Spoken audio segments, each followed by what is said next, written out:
Evaluasi ini melakukan sampling, monitoring dan evaluasi faktor kimia, monitoring dan evaluasi faktor fisika, melakukan pengukuran.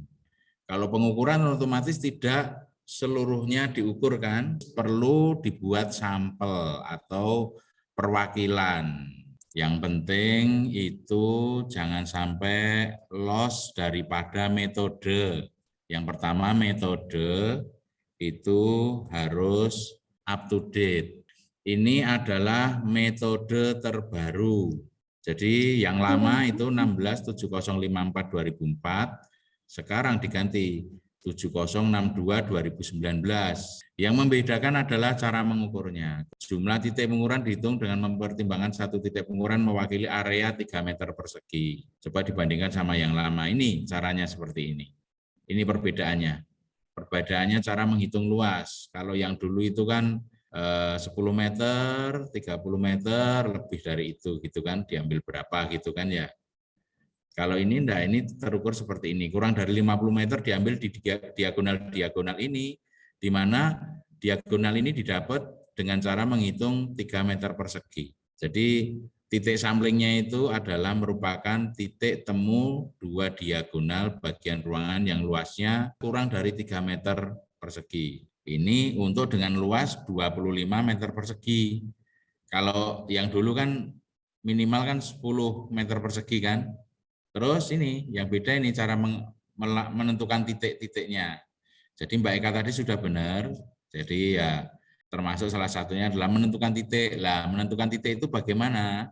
Itu harus mengacu dengan SNI yang terbaru ini 7062 ini versi 2019 ya. Ini berbeda dengan yang tahun 2004. Perbedaannya itu. Cara mengukurnya adalah mencari titik cahaya yang optimum saat kita mengarahkan reflektornya, sensornya ya, sensornya itu prinsipnya itu. Ya. Ruang lingkup sekarang, strategi pengambilan sampel lingkungan kerja, strategi pengambilan sampel tenaga kerja, metode analisis, kemudian analisa data.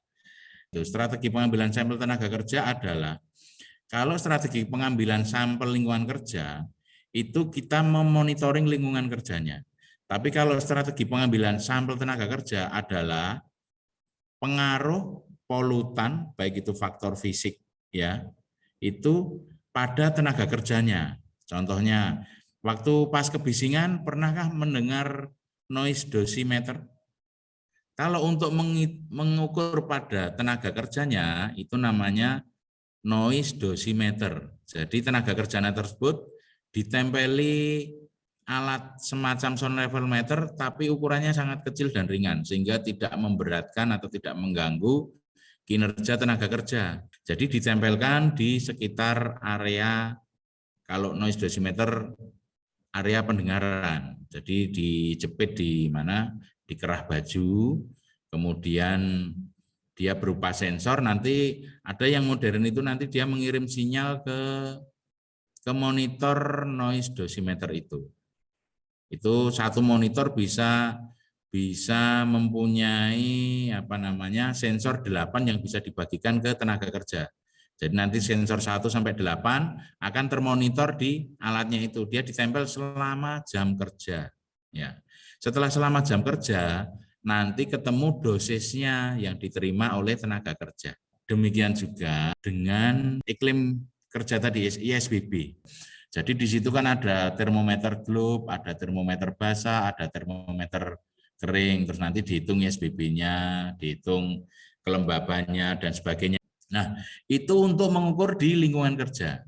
Nah, untuk mengukur yang di sampel tenaga kerja adalah ada monitornya, kemudian sensornya dipakai seperti earplug. Nanti mengukur suhu di liang telinga yang diterima tenaga kerja. Ya, itu nanti kemudian ada standarnya, harusnya berapa. Faktor kimia itu ada juga, jadi dia dalam bentuk ada mini pump ya, mini pump, kemudian disangkutkan diikat pinggang ya. Itu nanti ada absorben maupun adsorben. Kalau LVDS maupun HVDS itu biasanya kan ada tripodnya, ada pompanya, ada selangnya, kemudian ada filter holdernya, gitu kan ya.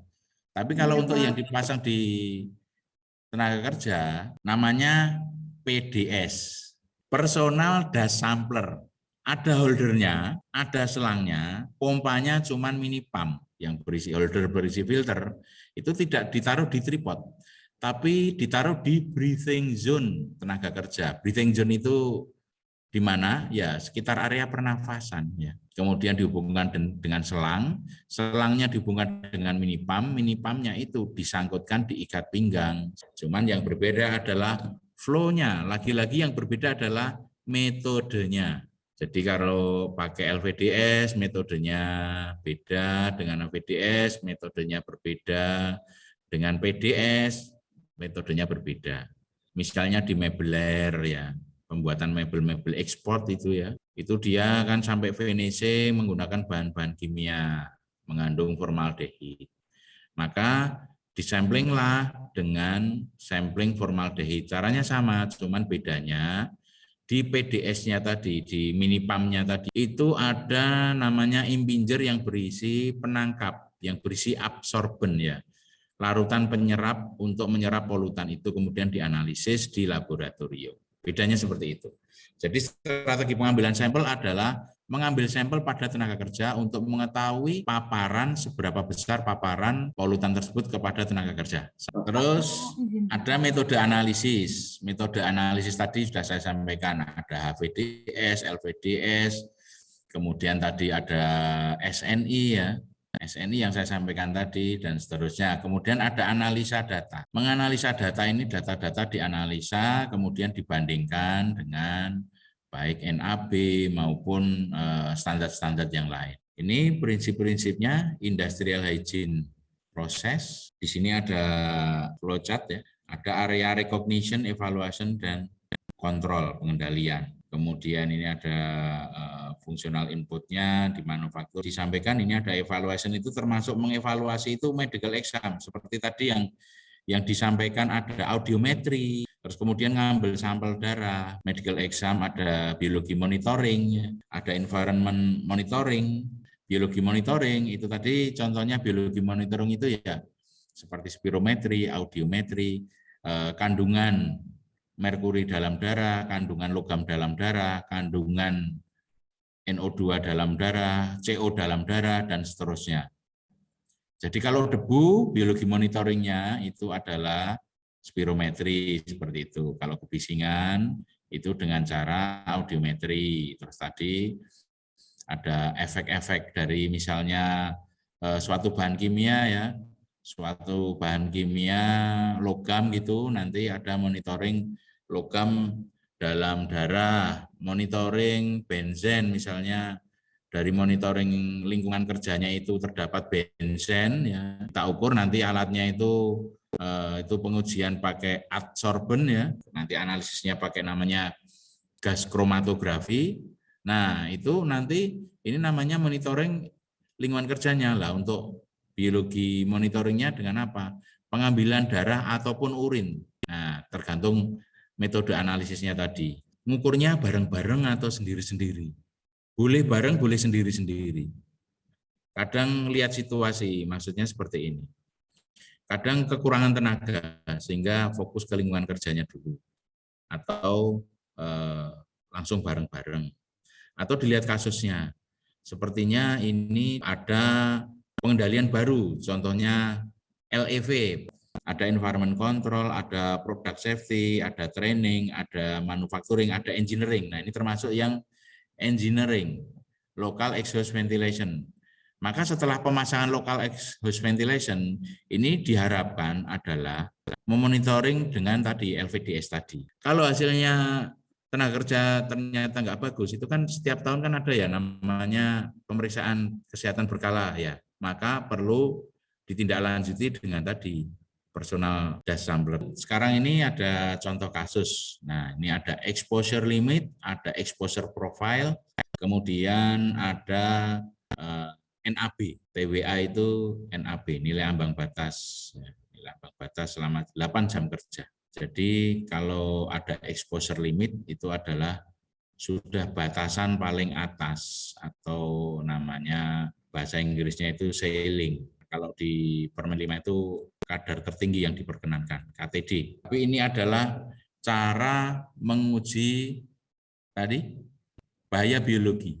Ini alat ini mirip dengan saat memakai personal dust sampler. Mirip, sangat mirip dan tujuannya juga mirip. Cuman kalau personal dust sampler itu pakai filter. Kalau untuk biostage impactor atau untuk pengujian faktor, nah ini faktor bahaya biologi itu pakai ini media agar.